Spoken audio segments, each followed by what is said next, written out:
भिक्षू संघाला स्टेजवर येऊ द्या, त्याच्यानंतर आपण घोषणाबाजी करणार आहोत. भिक्षू संघ स्टेजवर येत आहे, सर्वांनी एकदा सादुकार करायचा आहे.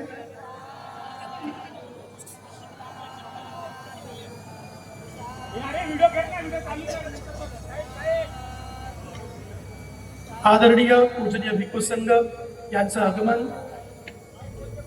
धम्ममंचकावरती होत आहे.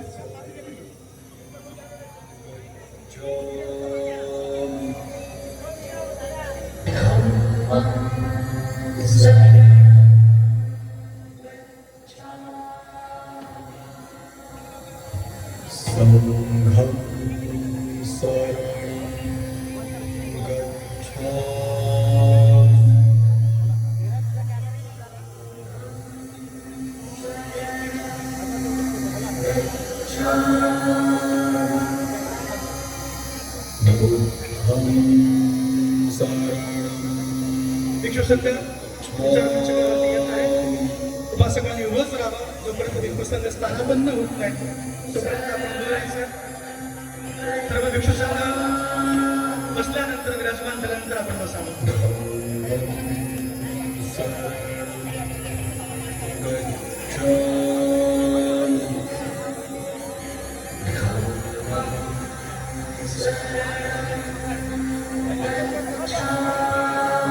मागे कॅमेरा पुढे आमचा पण लेवल बरोबर आहे का? मागे घेऊ असं का थोडा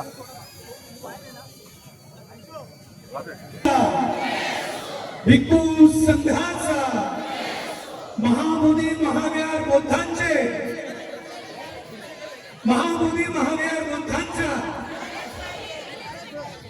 मला जास्त प्रश्न येत नाही, तर आपण धम्म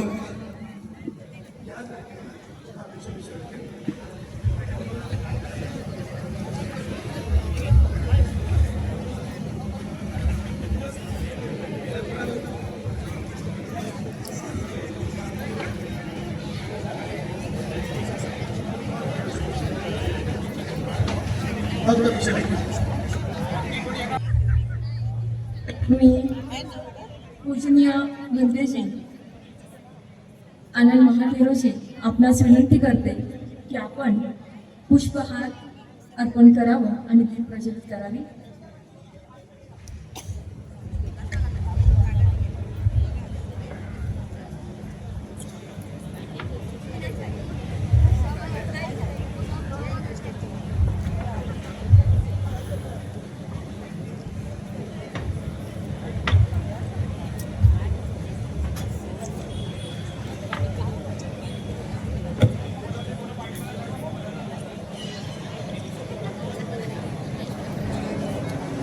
महासंगनायक भारताचे डॉक्टर एन आनंद महाथेरो यांच्या हस्ते भगवान बुद्धांच्या प्रतिमेस पुष्पहार्पण होत आहे.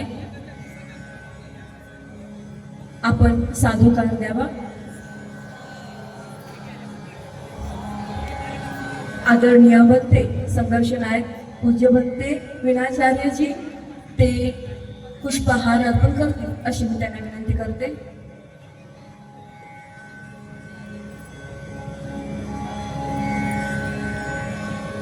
पूजनीय भक्ते विनाचार्य दीप प्रज्वलित करीत आहेत. आनंद पंतजी त्यांच्या सोबत आहेत. दोघेही आमचे संघर्ष नायक आहेत.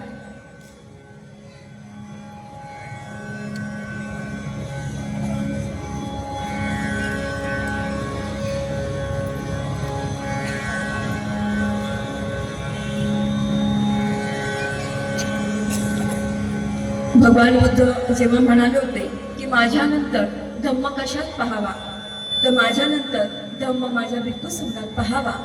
तो धम्म आपल्या समोर विचार मंचावर इथे उपस्थित आहे, जो आपल्याला सातत्याने मार्गदर्शन करत असतो.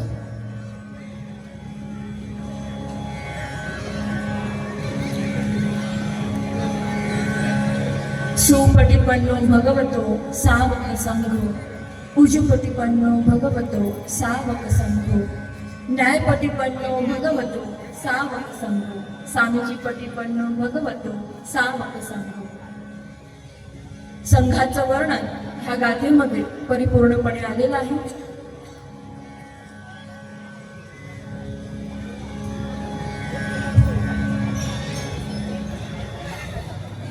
आपल्या आदर्शांचं पूजन झालंय. मी वंदनीय भिक्षुगणांना विनंती करते की त्यांनी स्थान ग्रहण करायचं आहे.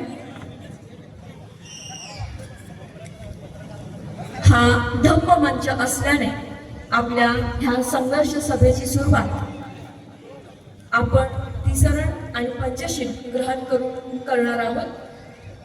तर याचना म्हणण्यासाठी मी 2 मुलींना इथे आलेले आहेत आमच्या, ज्या भिक्खू संघासाठी याचना करतील.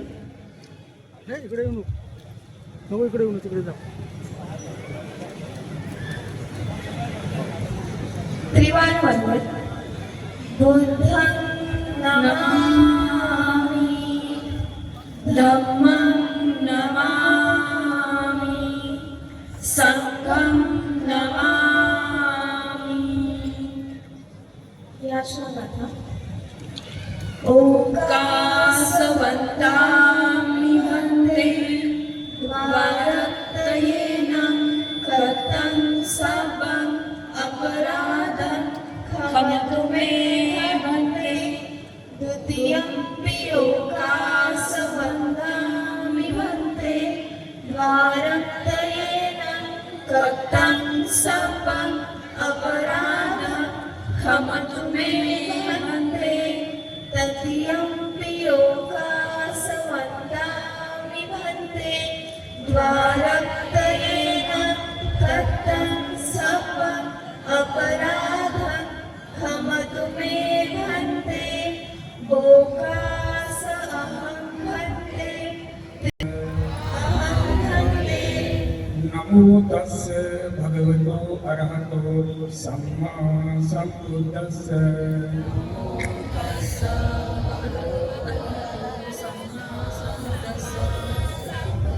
नमो तस्य भगवतो अरहतो सम्मा सम्बुद्धस्य.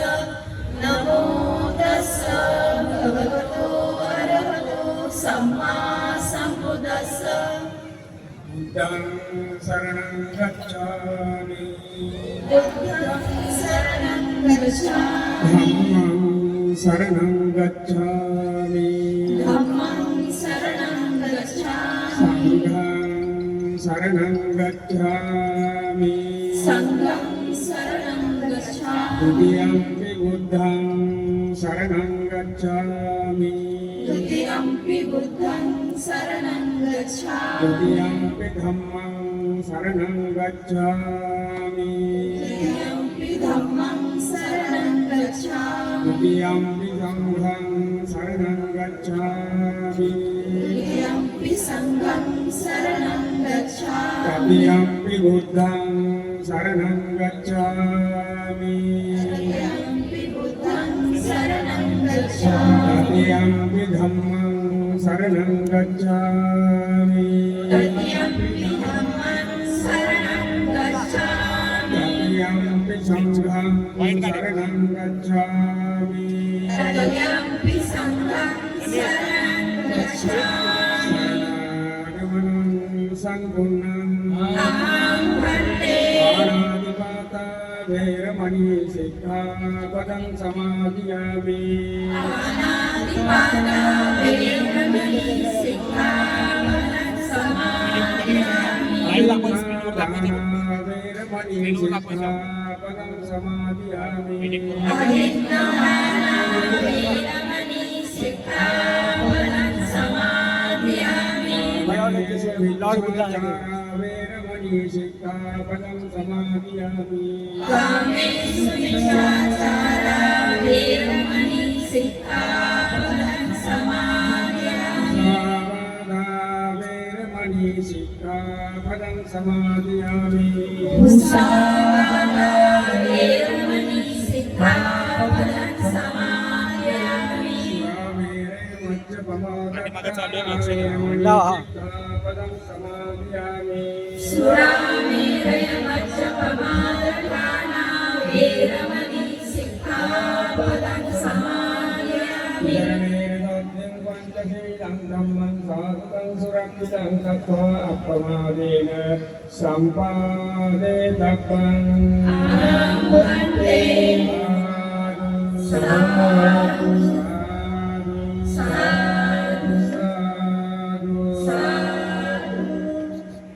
सांगण्यासाठी ह्या पूर्ण कार्यक्रमाची, ह्या सभेची प्रस्तावना करण्यासाठी मी आदरणीय भंतेजी दीपंकर आपणास निमंत्रण करीत आहे की आपण आपल्या आजच्या सभेची प्रस्तावना इथे थोडक्यात करावी.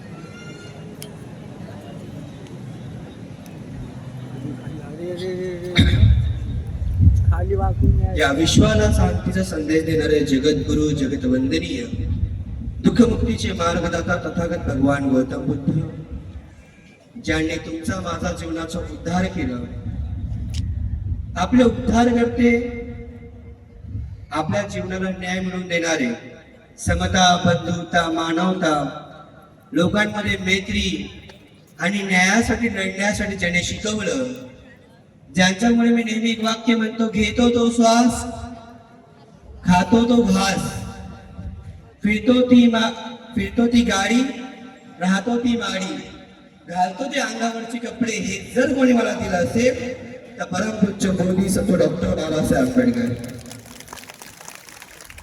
त्या बाबासाहेबांनी ज्यांनी शेवटच्या श्वासापर्यंत साथ दिली, अशी 9 कोटीची माता ज्यांनी आपल्या पोटचे 4 मुलं गमावले फक्त एवढ्या लोकांच्या उद्धारासाठी भारताचा, ज्यांनी कधीही कुठली डॉक्टर बाबासाहेब आंबेडकरांना मागणी केली नाही, ज्यांनी कधीही परिवाराचा काही त्रास दिला नाही, ज्यांनी स्वतःचं दागिनं विकून मुलांना जेवण देण्याचं कार्य केलं आणि या हजारो मुलांसाठी स्वतःच्या मुलांचं बलिदान दिलं, अशी त्यागमूर्ती माता रमाई, अशा धम्म माता पितांचा आशीर्वाद करा माझा निवेदन.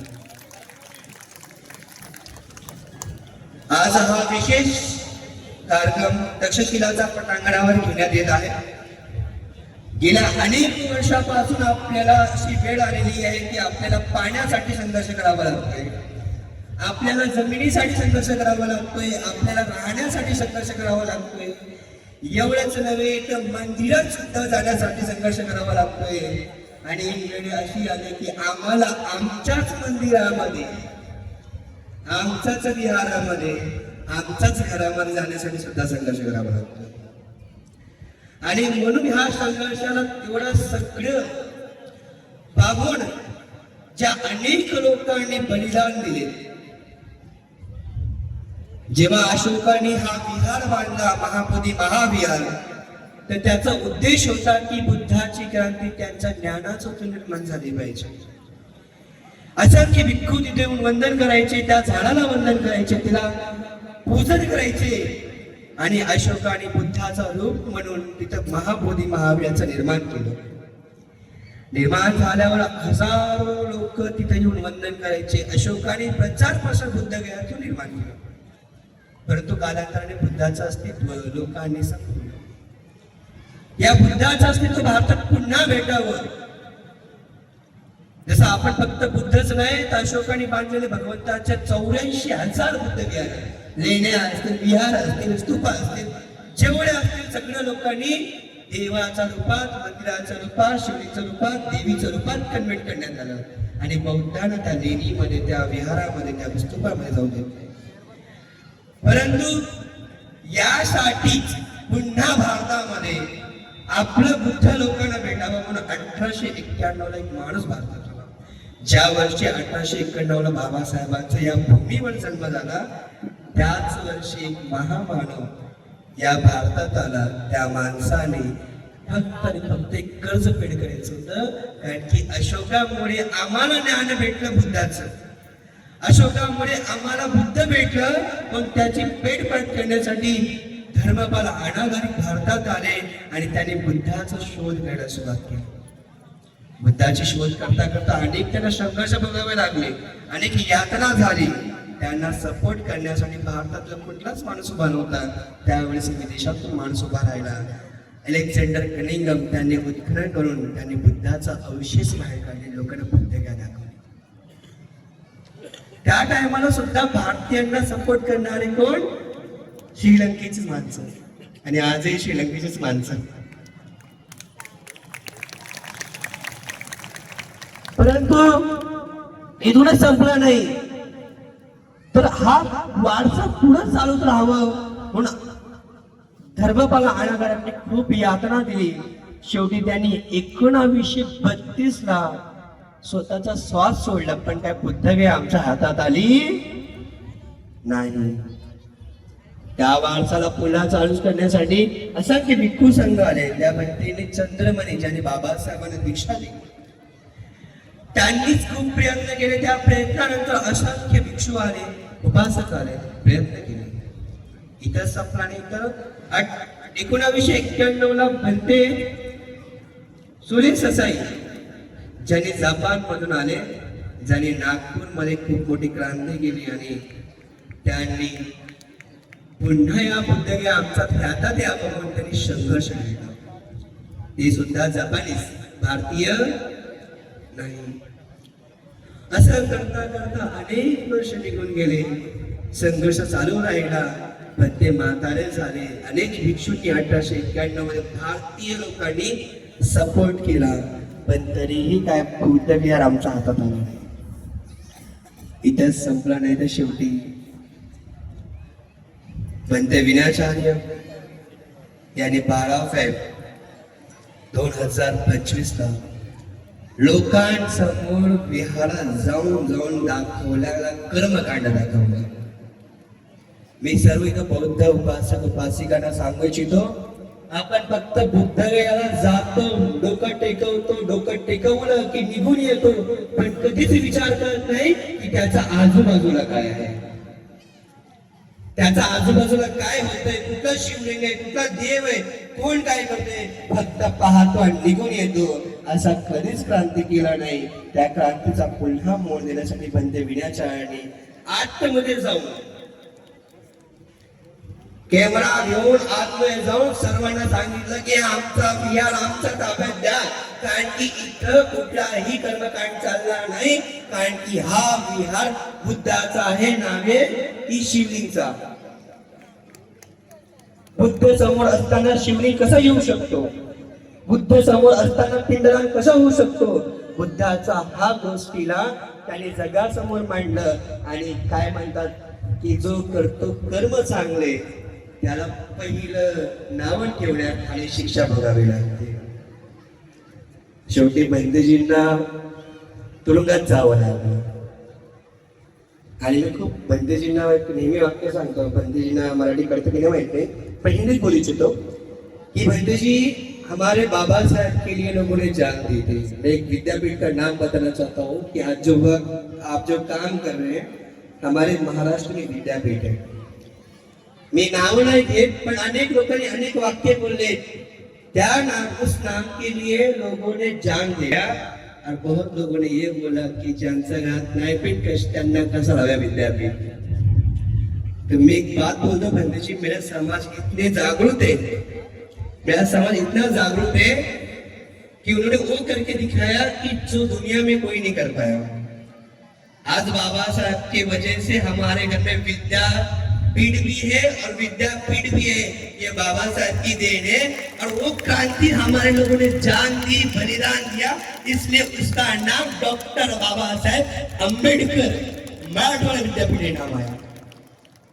तो बाबा साहब ने एक बात बोली थी, अगर क्रांति और शांति से अगर हर चीज मिल जाती तो क्रांति कभी नहीं करनी पड़ती. तो बंदे जी मैं आपसे एक अनुरोध करता हूँ कि आपने जो काम चालू किए, हम सारे भिक्षु संघ में एक बात बता, मैं बहुत छोटा हूँ, सारे बुद्ध आना है. मैं आपसे अनुरोध करता हूँ बंदे जी, आपने जो भी समय बिताया, ये मेरी प्रस्तावना है, मेरे मन की बात है. मैं सभी उपासक उपासिकाओं से मैं निवेदन करता हूँ कि बंती जी ने जो भी काम किया हम उनकी बातें सुनिए. और इस काम को मैंने कहे 1 महीने में से कोशिश की. और मैं सभी श्रद्धावान उपासक से बहुत दिल से कहता हूँ, आपका सहयोग बहुत अच्छा रहा. कि कभी सोचा नहीं था कि इतना बड़ा ग्राउंड बढ़ेगा. सपना पूरा हो गया. और मुझे लगता है कि 2004 के बाद ये आप समय आया है कि बिहार का ये तक्षशिला ग्राउंड भरा है. और उस टाइम बंती जी ने भगवान बुद्ध की बुद्ध अस्थि लाई थी, तब ये ग्राउंड भरा था. आज बुद्ध को लेना है, बिहार को लेना है, इसलिए ग्राउंड भरा है. तो मैं कोशिश करूंगा कि जब बिहार हमारे हाथ में है तब आप वापस यहाँ आए और लोगों को बताए कि तुम्हारी ताकत हमारी ताकत मिलके एक समाज बनाया, ना पक्ष ना जात ना धर्म ना लिंग, सब एक समान होकर हमने बुद्ध विहार को पाया। एक आखिरी बात बोलना चाहता हूँ, मैं बोल के समाप्त करता मेरा प्रस्तावना। मैं अक्सर प्रवचन में एक बात बोलता हूँ, दुनिया में एकमेव मंदिर है। मेरे बाबा साहब ने एक बात बोली थी माता रमाई को, कि उन्होंने कहा था कि जब माता रमाई बाबा साहब से कहते कि साहेब मला विठ्ठलाचं दर्शन करायचंय, तो बाबा साहब ने कहा था कि अरे रामू, मुझे 3 साल लगे संघर्ष करने के लिए, पर कभी किसी ने मुझे मंदिर में जाने नहीं दिया। पर मैं मरने से पहले एक ऐसा मंदिर बनाऊंगा जिसमें ना जात होगी, ना धर्म होगा, ना लिंग होगा, ना पंथ होगा, सिर्फ इंसान होगा, इंसानियत होगी।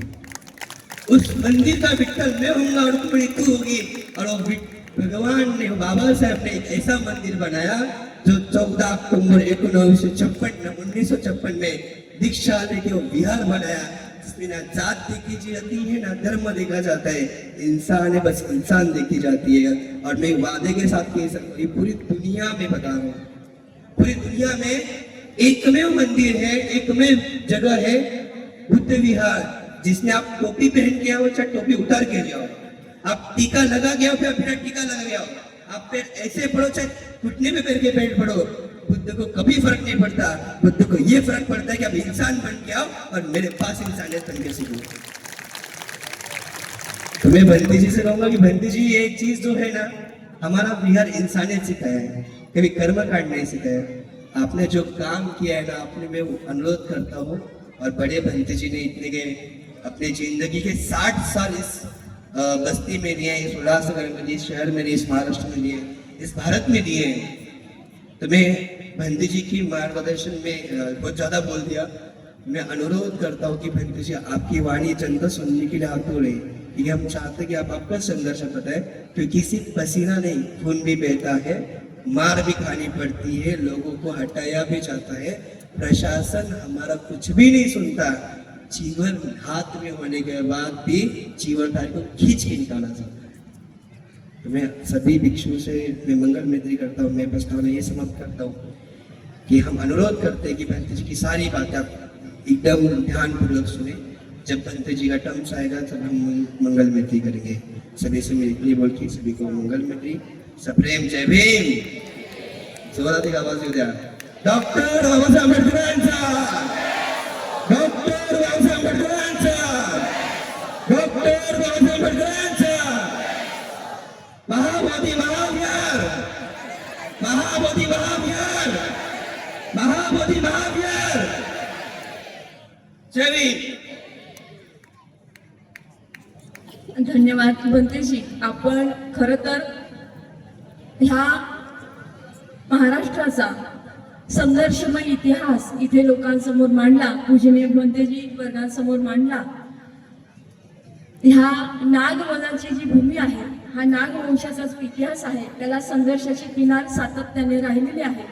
आता मराठवाडा विद्यापीठाचा जो उल्लेख केला तेव्हाही म्हटलं होतं, बऱ्याच लोकांनी आत्मदहन केलं, संघर्ष केला। आत्ताही काही कवी म्हणतात की जळतोय मराठवाडा, म्हणजे हा संघर्ष सातत्याने आपल्या सोबत कायम राहिलेला आहे।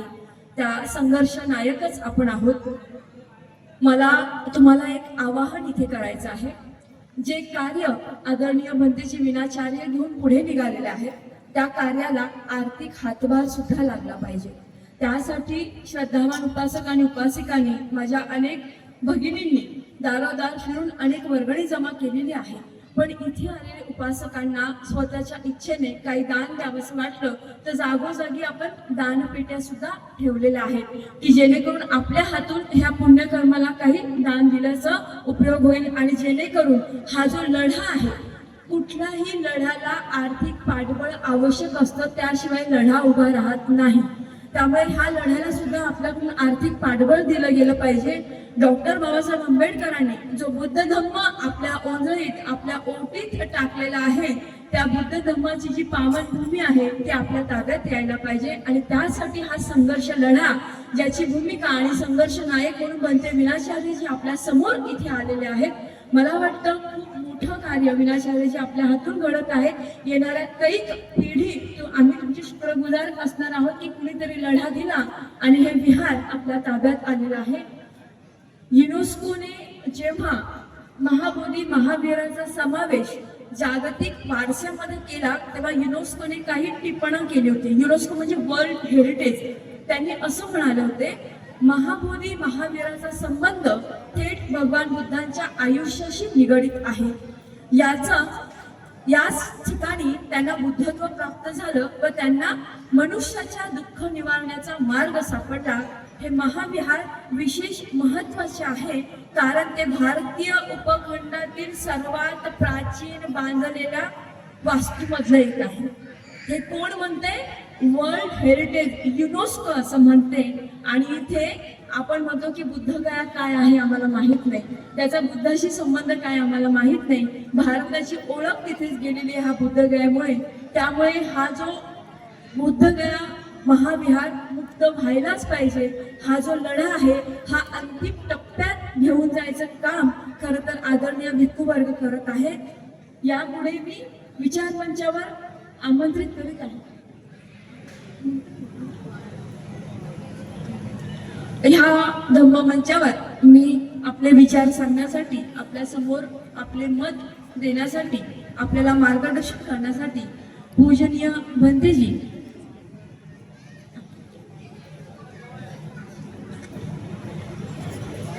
भंतेजी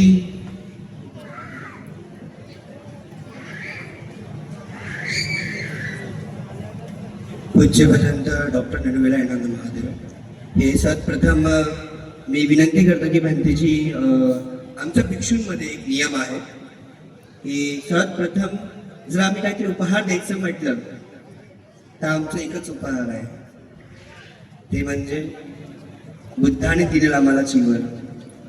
मी भंतेजींना विनंती करतो की त्यांनी सर्वप्रथम भंते विनयाचार्य यांना त्यांनी चिवर दान करावं.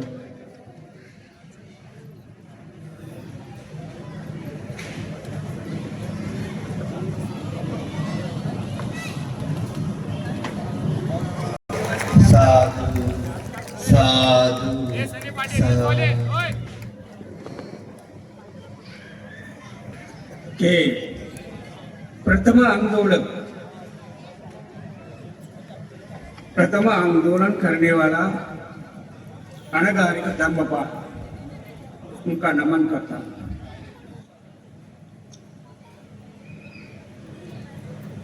जिस वर्ष में डॉक्टर बाबा साहब अम्बेडकर का जो जन्म हुआ 1891, उसी वर्ष में अनागारिक धर्मपाल जी भारत आए, बुद्ध गया का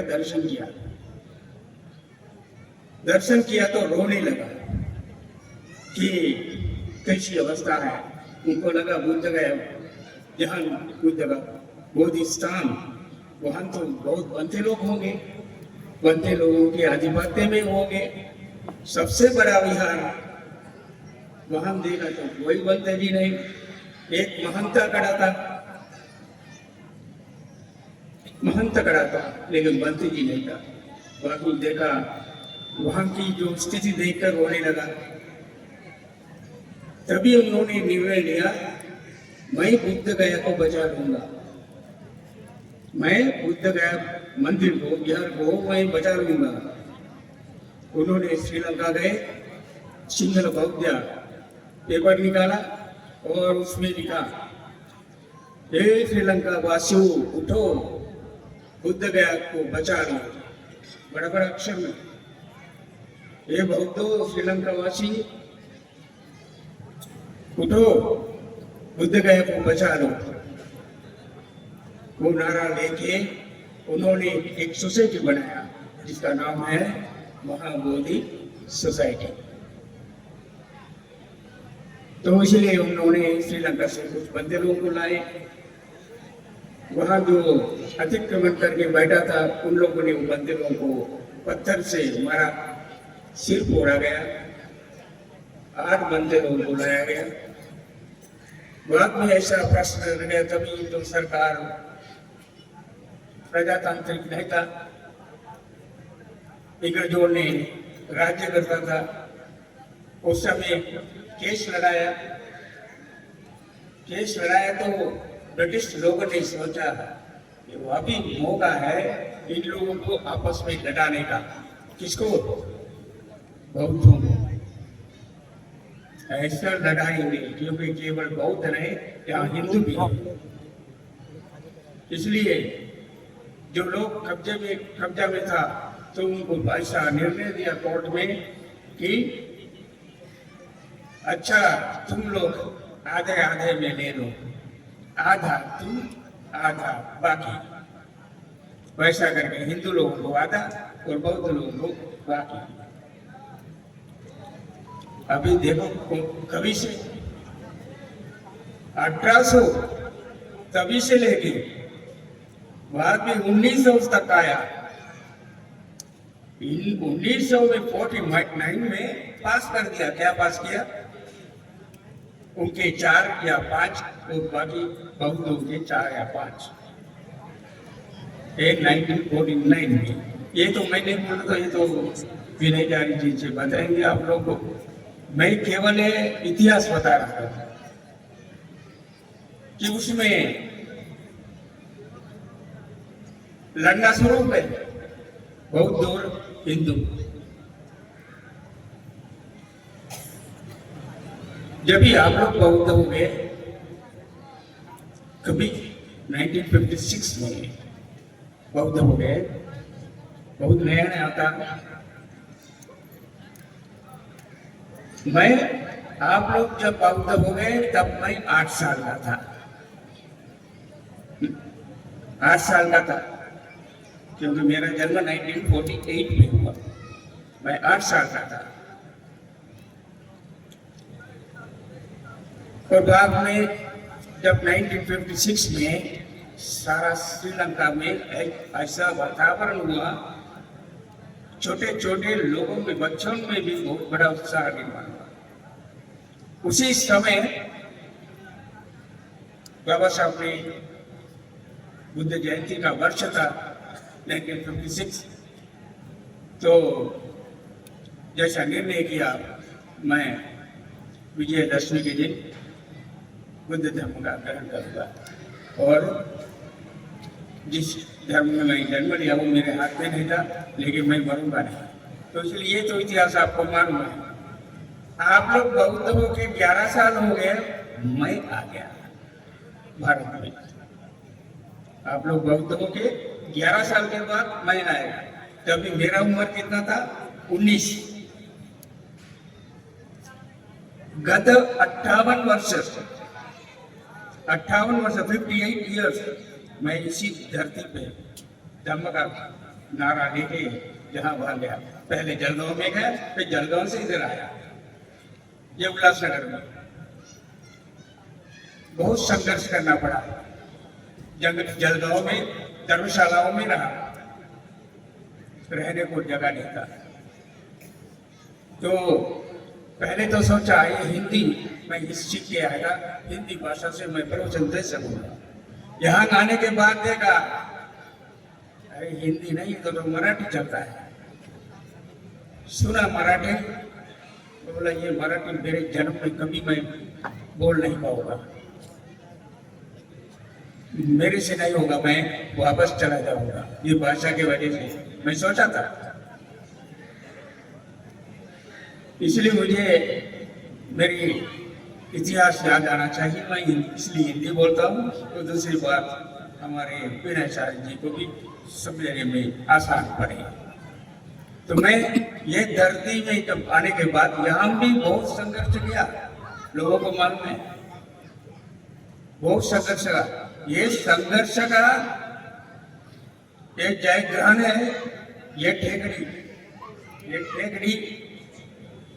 आपके हाथ में है। तक्षशिला विद्यालय निर्माण किया, जिसके वजह से एक जमीन महामहिम के लिए काम करने के लिए और सोचा। मैं यहाँ आने के पहले घर घर में रहता था, घर में रहता था ए ब्लॉक। तो लेकिन बाद में लास्ट में ये 836 में 7 में एक ब्लॉक पाया। तो जब मैं सोचा ये ब्लॉक तो मैं छोड़ूंगा नहीं, मैं यहाँ से नहीं हटूंगा, क्योंकि देखा ये ब्लॉक के आजू बाजू में 3.5 एकड़ जगह खाली है। तो इसलिए इसका फायदा जरूर गरीब लोगों के लिए होना चाहिए, उनके विद्यार्थियों के होने के लिए। इसलिए तक्षशिला विद्यालय का निर्माण हुआ। 3,500 बच्चे अभी है और सारे विश्व में अभी दुनिया भर में बड़े बड़े जगह पर अपने बच्चे हैं, शायद डिप्टी कलेक्टर्स भी है यहाँ पढ़े हुए, ये तक्षशिला विद्यालय में। तो इसलिए लेकिन अभी मैं यहाँ का कार्य हमारे शिष्यों के लिए देता हूँ, क्योंकि अभी वो सक्षम है, इतना सक्षम है। मैं आज ही सुना दीपंकर का ऐसा भाषण, मुझे लगा नहीं ऐसा इतना भाषण कर सकते हैं। अरे होशियार, बहुत ही मैं आनंदित हूँ। तुम आनंद मंजरी का काम आगे लेके जाएगा 100%। और सुगतानंद डॉक्टरेट है, डॉक्टर सुगतानंद, डॉक्टर एनानंद का शिष्य डॉक्टर सुगतानंद। तो थोड़ा सा डरता है, डरो, सिंह गर्जना करो। देखो ना दीपंकर कैसा आवाज से लोगों को उत्साहित करता है। अब ये उम्र देखो, इनको भी मैंने बताया तुम्हारे उम्र में मैं भी ऐसा था, जैसे विनय चाह रही थी वैसा था। तब भी मैं जब इंडिया में आया तभी मेरा उम्र कितना था, 19, 20 भी नहीं। तभी तो ऐसा दिल में आया कि इन लोगों को, जैसा मुझे 1972 में बुद्ध गया देखने को मिला। जब 1972 में देखो कैसा अवधि था, तभी मैं यहाँ आके कुछ साल हुआ था। मैं 69 में इधर आया उल्लासनगर में। तो उल्लासनगर वासी सबको, और महाराष्ट्र में मैं लोगों को बोलता था, अरे तुम लोग ये बुद्ध गया देखने को नहीं जाते क्या, कुशीनगर देखने को नहीं जाते क्या? मैं तो कितने साल से बोल रहे नहीं जाते थे बुद्ध गया देखने के लिए, कुशीनगर देखने के लिए, लुम्बिनी देखने के लिए। पूछो 50 साल के पीछे जाके देखो कौन कौन गया बुद्ध गया देखने के लिए। हमने बोल कर भी नहीं गया, लेकिन अभी जाने लगा। मैं बोला दुनिया भर के लोग देखने को आते हैं, जब देखने को गया नहीं लोग, अरे बाबा बात सही है। अरे Sri Lanka, Burma, Thailand, England, America, उधर से लोग आता है बुद्ध गया देखने के लिए। अरे तुम लोग जाया करो, शुरू किया। अभी तो जाना ये एक प्रकार का बिजनेस हो गया, एक प्रकार का बिजनेस हो गया। इतने लोग जाने लगा, बहुत लोग जाने लगा। अभी साक्षीदार है आप लोग, ये बुद्ध गया, ये जमीन पे जो बोधि वृक्ष है वो भी 1971 में हम बुद्ध गया से लाया। ये बुद्ध गया का बोधि वृक्ष है, पंडित जी को भी मैंने बताया। तो ऐसा ये भूमि पावन हो गया। तो इसलिए मैं ज्यादा समय नहीं लेता हूँ। जैसा अभी ये कार्य के वजह से मैं, मेरा एक निजी कार्य मैंने तो थोड़ा डिले कर दिया, क्योंकि मुझे कल श्रीलंका जाना है। मेरी बड़ी बहन जो मुझे बेटा जैसा नहीं करता, उसका अभी सीरियस कंडीशन में है। उसका उम्र 90 इयर्स ओल्ड, 90 साल की है। तो मुझे बोला 12 तारीख को ही आप आ जाओ। 12 गया, 13 गया, 14 गया, 15 गया, 16 तारीख को मुझे टिकट मिला। और इतना इजी नहीं है। मेरी मातृदेश जाने के लिए मुझे वीसा लेना पड़ता है, वीसा लेके जाना पड़ता है मातृदेश में। अभी वो देंगे भी 1 डे ओवर स्टे होता है, पैसा भरना पड़ेगा। मेरे ही देश में रहने के लिए पैसा भरना पड़ेगा। ये सब कुछ सहन करना पड़ता है। किसके लिए? आपके लिए, ये धम्म के लिए, डॉक्टर बाबा साहब अम्बेडकर के लिए। तो इसलिए तो मैंने जो सोचा वो हो गया। और आगे भी वही सोचूंगा। ये 100%, 100% मुझे विश्वास है बुद्ध गया केवल बौद्धों के हाथ में मिलेगा और भी भिक्षु संघ के हाथ में ये बुद्ध गया प्राप्त हो, ऐसा शुभकामना करते हुए मैं विदा लेता हूँ। सबका मंगल हो, सबका कल्याण हो।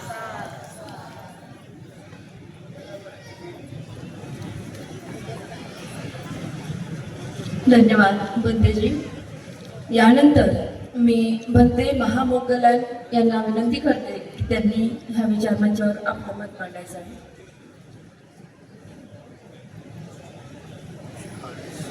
सावधान,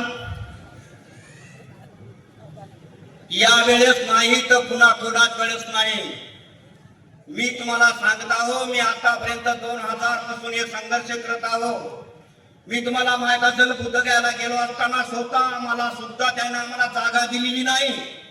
या भटबाजीला, या नटबाजीला आणि या पंड्याला तिथून हाकलल्याशिवाय राहणार नाही, हे भिक्खू संघ तुम्हाला ग्वाही देते.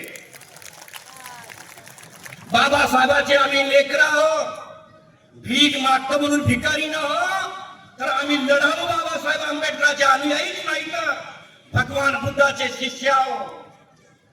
हे लक्षात ठेवा. जागो लोगो जगत के, बीती काली रात, अरे हुआ उजाला धम्म का, अब मंगल हुई प्रभात. विनयाचार्य यांच्या माध्यमातून आज मंगलमय प्रभात झालेली आहे. टाळ्या वाजवीत आणि काही वाट बापा काय काय आमच्या एवढा आळस म्हणाला आमच्यामध्ये की आमच्या जवळच्या लेण्या दूर पळाल्या.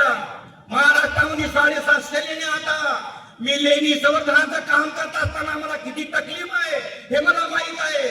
मी गेल्या वर्षी लेणीवर शिबिर घेतलं. तिथं पाहिला पाताळेश्वर, टोकाळेश्वर, हेच नाही तर माय बापू तिथं पाहिला असेल तुम्ही तर पिपळेश्वर करून ठेवला. कारण तुम्ही सावधान नाही. आमचं इव्हार मोठं, एखाद्या कचऱ्यामध्ये एवढा संघर्ष. मी तुम्हाला माझ्या माझ्या यशोधरा बुद्धविहारामध्ये काम करत असताना किती संघर्ष करायला लागते ते आम्हाला माहित आहे. तर हे बौद्ध गया हे आमच्या ताब्यात येण्यासाठी आम्ही हे झटून काम करायला लागेल. त्यासाठी मी मागे सांगलं, आता पैशाचंही काम जास्त नाही. असे एखादे जवान मुलाचे विनाश आले असे माणसं आपल्याला तयार करायचे. आता हे पाहिले असं तुम्ही लोक, काही लोक म्हणतात भिक्षुया आळशी झालेले. आता आळशी नाही तर हे क्रांतिकारी खातं, ज्याच्यामध्ये शांती असते, त्याच्यामध्ये मोठी क्रांती असते. माय बापू या उल्हासनगर मध्ये आल्याच्या नंतर किती संघर्ष करायला लागला असेल ते आनंदजीला माहित असेल. मलाच किती संघर्ष करायला लागते तेही मला माहित आहे. अरे बौद्ध गया या जगामध्ये, या महाभारतामध्ये आतापर्यंत कोण्या देवाचा इतकं उत्पन्न नाही तितकं 200 कोटी उत्पन्न एका भगवान बुद्धाचं आहे. मग या पंड्याला सोडू वाटाल का? या भटाला सोडू वाटाल का? आम्ही गेलो असताना आम्हाला स्वतः ते माणूस सांगायला पांडव आहे, नकुल आहे, सदैव आहे. हे असं काही नाही, त्या लोकांनी केलेली आमच्यावर कुरघोडी आहे. कारण आम्ही सांगत असतो, तुम्हाला माहित असेल कानेरी गुंपाचा आम्ही सत्याग्रह केला. हेच नाही तुम्हाला पाहिला असेल लेणीचा सत्याग्रह केला. हेच नाही तुम्ही कारण्याच्या लेणीमध्ये हे एक विरा बसवली. त्याचे आमच्या अंगावर कोंबडे फेकले, बकरे माणसांच्या काने फिरणारे. माय बापू सावधान. आता वेळ आलेली आहे. विनाचार्याच्या माध्यमातून मी तुम्हाला विनंती करतो की सर्वांना ज्या प्रकारे हे संघर्ष जोत आपण तेवत ठेवली पाहिजे. बाबासाहेब म्हणले जोपर्यंत संघर्ष तुम्ही तेवत ठेवणार नाही तोपर्यंत लोक मुर्दार झाले असे म्हणतील. पण आमचा माणूस हा मयाळू आहे, आमचा माणूस दयाळू आहे, आमचा माणूस वीर आहे, आमचा माणूस शूर आहे. जर एकदा बिघडला ना 56 लोकांना पाणी पाजल्याशिवाय राहणार नाही, हे लक्षात ठेवा. नरेंद्र मोदी असेल, हे तर फडणवीस असेल, तुम्हाला पाहिला असेल बिहारचा मुख्यमंत्री असेल, त्याला आमची प्रामाणिकपणे एक विनंती आहे, त्याला सांगावं बौद्धाचा हक्क हे बौद्ध गया मुक्त आंदोलन आम्हाला देऊन टाकावं. हेच नाही दिल्लीमध्ये मुकुंद खैरे आणि सारे चंद्रमुनी सारे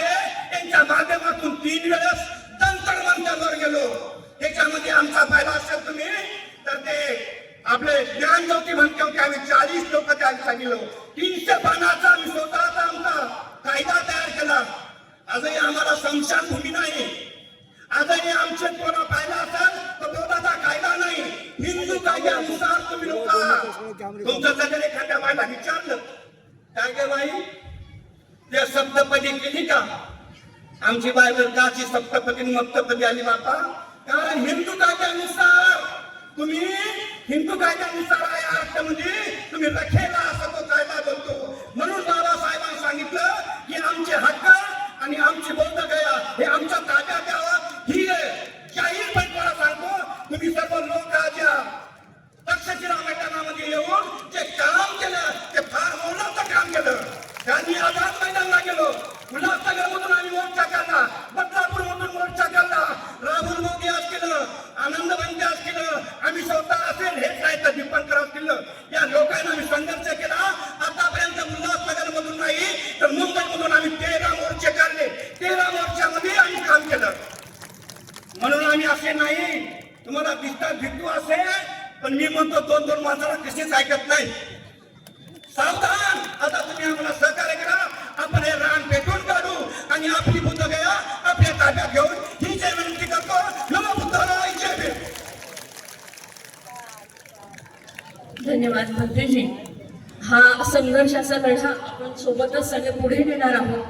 कारण लढण्याशिवाय आपल्याला काहीच मिळालं नाही. आता दीपंकर मंत्रीजींनी सांगितलं, मग तो 14 तळाचा संघर्ष असू दे, शाळेचा संघर्ष असू दे, या समतेच्या भूमीमध्ये प्रबोधनकारांनी जे योग सुरू केलं.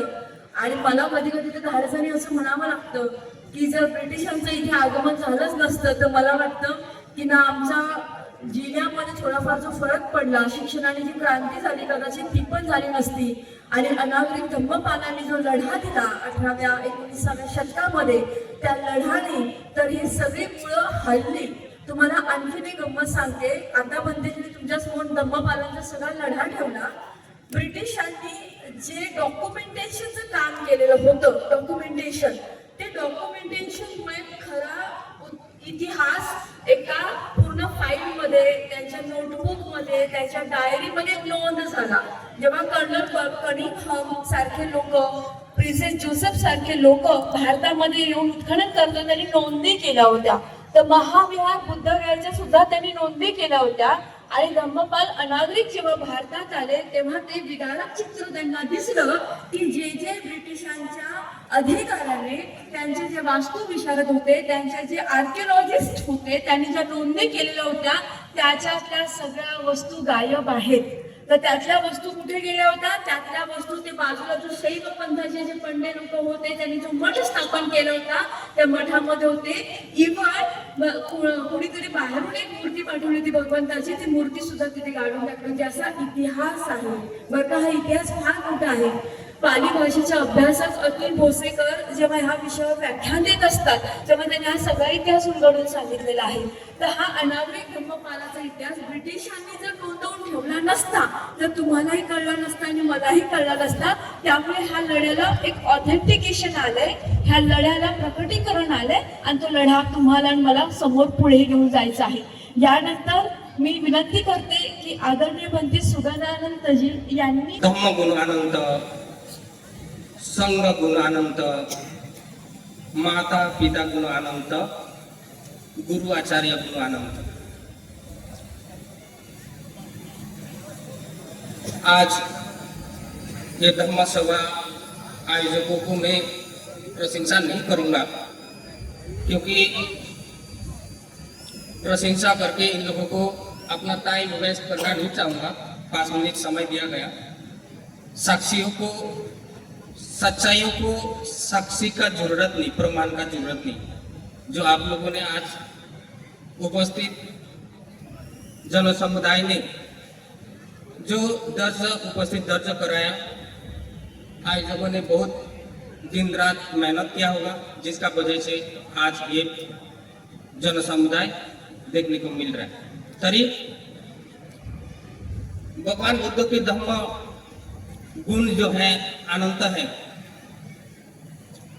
और उसका जो प्रतीक है बुद्ध गया के महाविहार, जो भारत की संपूर्ण बुद्ध का अस्मिता है, भारत के संपूर्ण बुद्ध का नहीं बल्कि विश्व की सभी बुद्ध के लिए जरूरत है। इसलिए भारत से संपूर्ण राज्यों में से संघर्ष करते हुए आज बुद्ध गया से शुरुआत करके अभी तक भक्ति जी, बिना आचार्य जी तथा अनेकों ने जगह जगह पर संघर्ष करते हुए आए।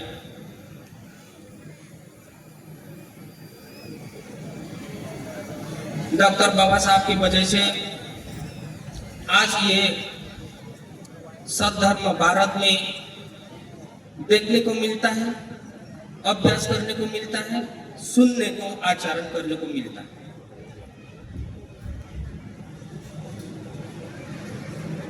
भगवान बुद्ध के समय में राजा प्रसन्नजीत को जिस समय पुत्री जन्म हुआ तो समाचार मिला कि राजा प्रसन्नजीत को पुत्री लाभ हुआ, नाराज हो गए। भगवान बुद्ध ने पूछा कि क्या कारण है राजा? बोला कि मुझे तो लड़का ही चाहिए था, लेकिन मेरा घर में पुत्री का जन्म हुआ, जिसका वजह से मेरा मन में थोड़ा सा दुखी हुई। लेकिन भगवान बुद्ध ने उसको प्रोत्साहन देते हुए कहा, देखो लड़की भी लड़कों से बढ़ के अच्छा हो सकते हैं, लड़की भी लड़कों से बढ़ के अच्छा हो सकते हैं। इसलिए डॉक्टर बाबा साहब की मातुश्री का योगदान हम नहीं भूल सकता। डॉक्टर बाबा साहब की मातुश्री ने अगर डॉक्टर बाबा साहब को जन्म नहीं दिए होते, सत्पुरुष कल्याण मित्र इस लोक में जन्म नहीं दिए होते, तो हमें ये सद्धर्म आज देखने को नहीं मिलता था। डॉक्टर बाबा साहब के कारण जिस व्यक्ति ने भगवान बुद्ध के जीवन चरित्र को आत्मसात करके संपूर्ण समाज को परिवर्तन किया, आज डॉक्टर बाबा साहब के समाज शैक्षणिक दृष्टि से भी उन्नति है, आर्थिक दृष्टि से भी उन्नति है, मानसिक दृष्टि से भी उन्नति है। माता सावित्री माई के आगे अगर किसी ने साधवी लगा दिया, साध्वी, साधक, साध्वी, साध्वी सावित्री बाई फुले अगर इसे किरदार लिख दिया तो हम बौद्धों का साध्वी शब्द हजम नहीं होते। ऐसा लगता है कि आप लोग को गाली दे रहे हैं। सावित्री माई के आगे साध्वी लगाकर आप लोग को गाली दे रहा है, ऐसा आप लोग को लगता है। इसे समझ सकता है कि महाराष्ट्र की बौद्ध मानसिकता कितना उन्नति किया होगा कि साध्वी शब्द भी आज आप लोग को गाली जैसा लगने लगा।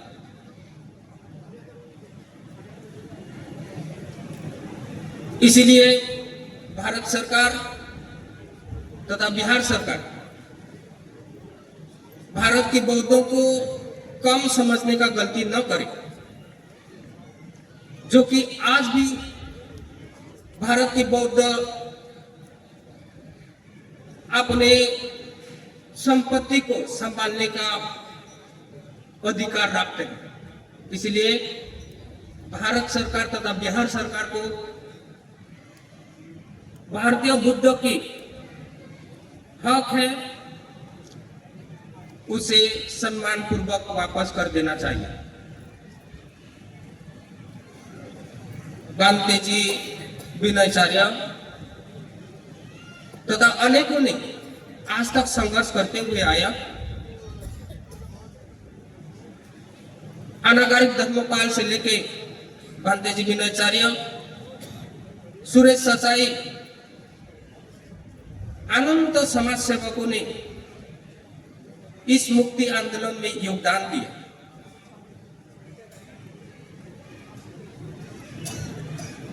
इसका प्रतिशत आप लोगों ने देते रहा, इसलिए भविष्य में भी इसी प्रकार से प्राप्ति होते रहे, ये भिक्षु संघ भी अपेक्षा रखेंगे। अनागारिक धम्मपाल उस महाविहार की मुक्ति के लिए अपने देश छोड़ दिया, भारत में आकर संघर्ष किया। भिक्षु बनकर संघर्ष करने को तकलीफ हो रहा था, परेशानी हो रहे थे, उसकी वजह से चिवर छोड़कर अनागारिक बन गया। अनागारिक बनकर भी बुद्ध गया के महाविहार की मुक्ति के लिए संघर्ष करते रहे। इसलिए इस योगदान को भिक्षु संघ तथा भारत के बौद्ध समाज नहीं भूल सकता।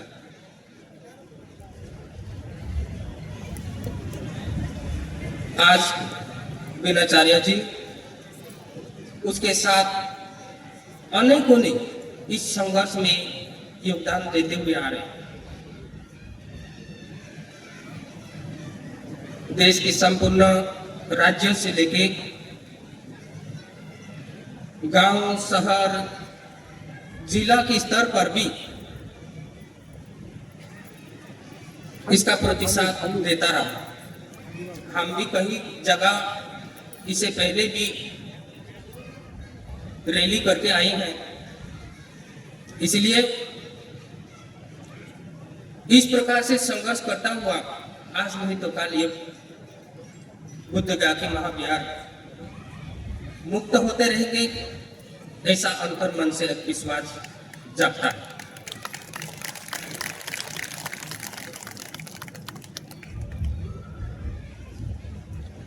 मैं तो यही शुभेच्छा व्यक्त करूंगा। बनते जी, आप आगे बढ़ते रहो, हम आपके साथ हमेशा रहेंगे। जब भी जरूरत पड़ेंगे, जब भी बुलाएंगे, निश्चित रूप से अपना हमारा प्रतिशत, हमारा योगदान जरूर रहेगा। ये दोनों शब्द बोल के आज मैं संपन्न करता हूँ।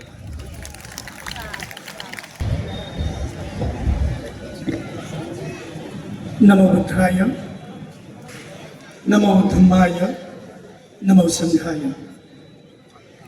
आदरणीय भिक्षु संघास वंदन।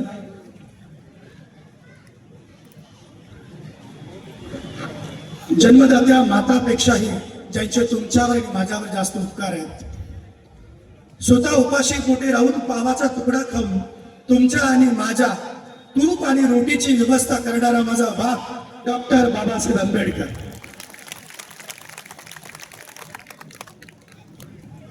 त्याच्या बापाला स्वतःची मुलं बिना दफनाचे मातीमध्ये दफन करून माझ्या मुलांना सांभाळण्यासाठी या देशात हजारो डॉक्टर आहेत, पण समाजाचा रोग दूर करण्यासाठी तुम्ही एकमेव डॉक्टर आहात असं सांगणारी, प्रेरणा देणारी, माझी जन्मदाता मातापेक्षा जास्त प्रेम करणारी माझी माता रमाई, त्या धम्म माता पिताला अभिवादन करतो। आणि आपण सर्वजण भंते विनेचारी यांना ऐकायला जमलेले आहोत, परंतु भंतेजी बोलून 1 तास ते बोलणार आहेत आणि आपण सर्वजण असा कार्यक्रम परत होत नाही। मी बऱ्याच वेळेस बघतो की बरेच लोक वेळेवर येतात। 4चा कार्यक्रम होता, काही लोक 4ला आले, काही लोक 5ला आले, काही लोक 6ला आले, काही लोक आता येतच आहेत। म्हणजे जे 4ला आले ते आता घाई करतात जायची, बरोबर की नाही? म्हणजे आपला कार्यक्रम येण्यामध्ये जाण्यामध्ये संपत आहे। म्हणून सजन हो, आपल्या बापानं आपल्याला दिलेल्या संदेशाचं पालन करण्याचा क्षण आपल्यामध्ये उत्पन्न होणं जास्त गरजेचं आहे। मी जास्त काही बोलणार नाहीये, कारण आपले विनयचारी भंतेजी त्यांना ऐकण्यासाठी आपण कानात अगदी आतुरतेने त्यांच्या बोलण्याची वाट बघत आहोत। परंतु त्यांच्या अगोदर थोडंच एक 5-10 मिनिटासाठी काहीतरी बोलावं, काहीतरी सांगावं, याच्या विषयाने मी आता इथं बसलेलो आहे। कारण जेव्हा संघर्षाची गोष्ट येते, संघर्षाचा विचाराचा मला सांगू नका, कारण त्यांचा जन्मच संघर्षातून झाला असे तुम्ही आणि आपण आहोत। कारण संघर्ष हा ज्यांच्या वाट्याला येतो अशाच वंशातले आपण वंशज आहोत. आणि संघर्षाची सुरुवात ज्या महामानवाने तुम्हाला मला शिकवली असा महामानव म्हणजे बाबासाहेब आंबेडकर आणि बाबासाहेबांचे लेकर आहोत. म्हणून संघर्ष करणं हा आपला सर्वात पहिला अधिकार आहे आणि आपलं कर्तव्य असलं पाहिजे. पण सजन हो, आपले संघर्ष जेव्हा सुरुवात होतात ना, सगळ्यात महत्वाचा मुद्दा मी सांगत आहे. आयोजक समिती मागच्या जवळजवळ महिन्यापासून काम करत आहे आणि मागच्या कित्येक वर्षापासून महाबोधी महावीराचा लढा, हा लढ्याचा जर विचार केला की आनंद मंत्रे सांगितलं, एक श्रीलंका देशातून आलेला व्यक्ती अनागरिक धम्मपाल, त्यांनी जेव्हा बुद्धगया बघितल्यानंतर भगवान बुद्धाची विडंबना होत असताना त्यांना वेदना होतात आणि जगाच्या लोकांना सांगतात की चला भगवान बुद्धाच्या भूमीत चला आणि परत या बुद्ध भूमीला बुद्धाचे अस्तित्व आपल्याला प्राप्त करून द्यायचे.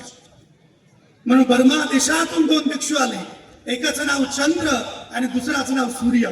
असे 2 भिक्षू बर्मा देशातून भारतात येतात, बुद्धगयेमध्ये राहतात आणि भगवान बुद्धाच्या मूर्तीवरती काही लोक दगड फेकून मारायचे, ते दगड जमा करू बाहेर फेकायचे. भगवान बुद्धाची विडंबना बघून त्यातला जे सूर्य नावाचे बंदी जे होते ते परत मायदेशी परत गेले की त्यांना वाटलं की या देशामध्ये बुद्धाचं काही खरं नाही, बुद्धाचं अस्तित्व नाही आणि माझ्या डोळ्यांनी मी बुद्धाचा अपमान बघू शकत नाही. आणि म्हणून सूर्य परत मायदेशी परत गेले. उरले कोण? तर चंद्र उरले. आणि त्या चंद्रानं या देशामध्ये शेवटच्या श्वासापर्यंत बुद्धविहारासाठी आपलं तन मन समर्पित केलं. आणि त्याच चंद्राला 14 ऑक्टोबर 1956 साली आपला गुरु म्हणून, त्यावेळेस चंद्राची उपसंपदा झालेली, चंद्राचं पुढे नावून जाव गुरु चंद्रमणी असं झालं आणि त्यांना आपल्या बापाने गुरु म्हणण्याचं काम केलं. गुरु चंद्रमणी हे देखील संघर्ष करणारे भिक्षू होते आणि संघर्षाच्याच वाटेला आपण आलेलो आहोत. परंतु संघर्षाचा विषय निघला तर आपल्याकडे बऱ्याच गोष्टी सुरू होतात. कारण मुळात आपल्याला हे कळत नाहीये की आपला शत्रू नेमका कोण आहे हे आपल्याला आणखी समजलंच नाही. आणि म्हणून रमाबाई हत्याकांड असेल तर आणखी न्याय मिळत नाही, भीमा कोरेगाव असेल आणखी न्याय मिळत नाही. डॉक्टर बाबासाहेब आंबेडकर मराठवाड्याचा विषय निघतो पण तरी सुद्धा जीवाला हळहळ वाटते. 17 वर्ष संघर्ष करून सुद्धा आपल्याला पूर्ण न्याय मिळत नाही. धर्म नामांतर होण्याच्या ऐवजी नामविस्तार होतो. याच्या मागचं कारण आपल्याला समजून घेतलं पाहिजे. कारण आपल्याला आपला शत्रू कोण याची जाणीवच झाली नाही. कारण लढा सुरू झाला रे झाला. अनागरिक धम्मपालाने लढा सुरू केला, त्याच्यानंतर लढा सुरू केला भगवंत नागार्जुन सुरेश आणि त्यांच्या नंतर आता लढा विनयचार्य बनतेजी आणखीन काही बनतेजी लढतात. लढे तो सुरू होतात पण काही लढा सुरू झाला रे झाला तर आपल्यातच आपण एकमेकांबद्दल तू मे सुरू करतो. कुणी म्हणतंय हे बनतेजी चांगले, कुणी म्हणते जे ते बनतेजी चांगले, कुणी म्हणतंय हे वक्तव्य चांगलं, कुणी म्हणतंय ते वक्तव्य चांगलं. आणि अशामध्ये मग आपल्या प्रत्येक समाजाला एक मोठी कीड लागलेली आहे. आणि मी समितीचं अगदी मनापासून कौतुक करू इच्छितो की त्यांनी कितीही निगेटिव्ह गोष्टी ऐकल्या पण जे मनात ठरवलं त्यांनी हे करून दाखवलं. काम सुरू झालं की उल्हासनगरमध्ये विनयचारीला भंतेजीला बोलवतं. हजारोच्या संख्येने लोक तयार झाले पण 1-2 लोक विरोधात लागायला लागले. मला एक समजत नाही नेमकं करायचं काय, मला एक समजत नाही नेमकं तुम्हाला करायचं काय. आपला शत्रू नेमका कोण आहे? काम करताना कोणत्या व्यक्तीकडून काही गोष्टी कमी पडत असतील, काही जास्त घडत असतील आणि म्हणून आपण त्या गोष्टीकडे विचार करण्यापेक्षा आपण आपल्या शत्रूकडे लक्ष दिलं पाहिजे. आपल्यातले वादविवाद आपण बंद केले पाहिजे. आणि म्हणून बाबासाहेब आंबेडकरांनी आपल्याला गुरु मंत्र दिलेला आहे. पहिला मंत्र आहे शिका आणि दुसरा मंत्र आहे संघटित व्हा. आणि म्हणून सजन हो, महाबोधी महाविहार कधीच मुक्त झालं असतं पण आपल्यामध्ये एकाच गोष्टीची कमतरता आहे. आपल्याकडे पैशाची कमतरता मुळीच नाही, आपल्याकडे कार्यकर्त्याची कमतरता मुळीच नाही, आपल्याकडे आंदोलनाची कमतरता मुळीच नाही, आपल्याकडे ते सळसळत्या रक्ताची सुद्धा कमतरता मुळीच नाही. कमतरता फक्त एकाच गोष्टीची आहे. कोणत्या? बाबासाहेबांनी सांगितलं दुसरा मूलमंत्र संघटित व्हा. आणि म्हणून सुद्धा हो, आता तुम्हाला आणि मला आपल्याला गाठ बांधून उभं राहावं लागणार आहे. कारण माझ्या बापाच्या वाटेला काळाराम मंदिरचा सत्याग्रहाला तुमच्या आणि माझ्या वाटेला बुद्धगयेचा लढा आलेला आहे. आपल्या बापाने काळाराम सत्याग्रह सक्सेस केला, आता तुम्हाला आणि मला बुद्धगयेचा लढा सक्सेस करायचा आहे. कापलो गेलो जरी सोडलं नाही तुला, जाळलं गेलं तरी सोडलं नाही तुला, अशा झजवजत्या नेत्यातून, अशा कार्यकर्त्यातून, अशा त्यागातून उत्पन्न झालेला हा समाज आहे. पण या समाजात जी कीड लागलेली आहे त्या किडीला आपण दूर केलं पाहिजे आणि संघर्ष करणाऱ्या प्रत्येक व्यक्तीच्या पाठीमागे गंभीरपणे उभं राहिलं पाहिजे. आमची लढाई आकाश लामासोबत नाही, आमची लढाई आणखी कुठल्या जो कोणी आंदोलन करत असेल त्यांच्यासोबत नाही, आमची लढाई विनयचार्याशी नाही. विनयचारी आपले जे आकाश लामाचा प्लेच आहे, जे कोणी आपला प्रचार करत असतील, वेगवेगळ्या पद्धतीने बातम्या करत असतील, त्यांना प्रश्न पहिला करा, तुमची लढाई कुणासोबत आहे, तुमचा शत्रू कोण आहे. आणि म्हणून सजन हो, आपल्यातले वादविवाद करा, आपल्यातले तुतू बंद करा आणि आपला लढा हा मनुवादाशी आहे. आपला लढा बीटी ऍक्टच्या विरोधात आहे. आणि मध्ये कुणी जर येत असेल तर त्याला सांगा तुम्ही पण आमचे ते पण आमचे. काम करताना जर काही गोष्टी घडल्या तर घडू द्या, पण आमचे ते पण आहेत, तुम्ही पण आमचे आहेत. आमचा उद्दिष्ट कुणी एक जनतेचे नाही, आमचा कोणी उद्दिष्ट कुणी एक कार्यकर्ता नाही. आपलं उद्दिष्ट फक्त आणि फक्त काय असलं पाहिजे? जोरात सांगा सर्वांनी. आणि म्हणून बाकीच्या गोष्टींकडे दुर्लक्ष करा. एक गोष्ट आपल्या काळजाशी बांधून जा की इथून पुढे करताना आपला लढा इथल्या मनुवादाशी आहे, आपला लढा इथल्या शासनाशी आहे की जो काही वर्षापासून अनेक वर्षापासून आपल्याच विहारामध्ये आपल्याला जाऊ देत नाही. कुठल्याही मस्जिदीमध्ये तिथेच मौली असतो, कुठल्या चर्चमध्ये पाद्री असतो, हजारो मंदिरामध्ये पुजारी असतो, मग आमच्या विहारामध्ये पंडित कशासाठी? हा एकमेव प्रश्न आपला असला पाहिजे. आणि म्हणून सज्जन हो, मला दुसरं जास्त काही बोलायचं नव्हतं. मी थोडा वेळ बोलता बोलता 10 मिनिटं, मी मोठ्या मुश्किलनं 10 मिनिटं बोलत असतो, परंतु कार्यकर्ते टाळ्या वाजवा तुम्ही मला संपवण्यासाठी, है ना. फक्त 10 मिनिटं मला बोलायचं होतं, एकच संदेश द्यायचा. आता आपल्याला तयार व्हायचं एकाच गोष्टीसाठी. आपण मागे का राहतोय? बाबासाहेबांनी बघा, कोणी स्वर्गातून पुराण पाठवलं, कोणी स्वतःने तोंडाने सांगितलं, कोणी दिलं, पण आपल्यासाठी स्वर्गातून आलं नाही, आपल्यासाठी कुणाच्या तोंडात आलं नाही. आपल्या बापानं स्वतःचं रक्त जाळून तुम्हाला आणि मला 3 मूलमंत्र दिलेले आहेत.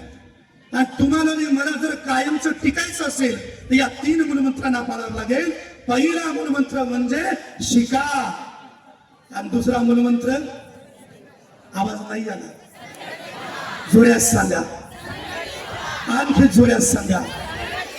आणि आमच्या संघटनेमध्ये जर कोण येत असेल,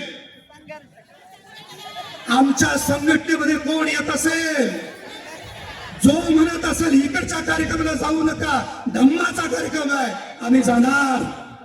आणि कोण म्हणत असेल की या भंतीच्या कार्यक्रमात तिकडे जाऊ नका, त्या भंतीच्या कार्यक्रमात तिकडे जाऊ नका, या संघटनेचा कार्यक्रम तिकडे जाऊ नका, सरळ समजून सांगा, RSS लांबचीच गोष्ट आहे.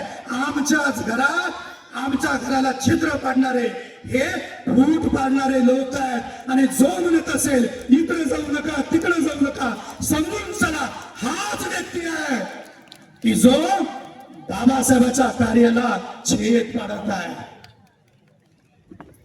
आपले शत्रू आपण ओळखा. जो संघटनापासून दूर पळवायला सांगेल तोच बाबासाहेबांचा मारेकरी आहे.